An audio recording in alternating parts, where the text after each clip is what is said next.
Euroregione News. Caffè TV 24 FVG, esclusivamente locale.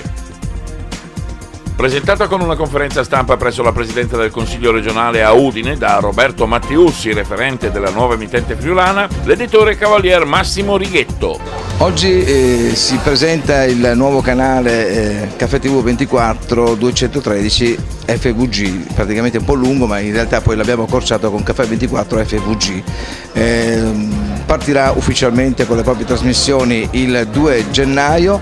Noi ovviamente arriviamo da Padova, però abbiamo dato praticamente il mandato libero e autonomo ovviamente a dei professionisti che arrivano ovviamente dal territorio friulano, anche perché conoscono esattamente come pensa il friulano e soprattutto quali sono gli appuntamenti, i progetti e le attività in questa terra.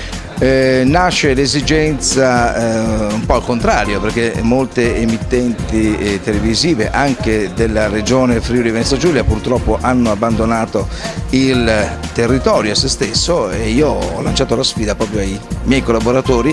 Noi arriviamo ovviamente da un'esperienza che abbraccia il nord Italia, ma fortemente hanno voluto, mi hanno sfidato sostanzialmente nel realizzare una televisione veramente locale, e quindi ho accettato la sfida e ovviamente noi cercheremo di portarla più avanti possibile, ovviamente dando spazio, come si diceva in conferenza stampa, non soltanto alle città più importanti, che possono essere Trieste piuttosto che Udine o Pordenone, ma anche in quelle località che evidentemente sono fuori dai circuiti, pur essendo in regione, e dando spazio principalmente anche a tutti quei sport che vedono protagonisti friulani, ma che sono considerati, diciamo così, sport minori.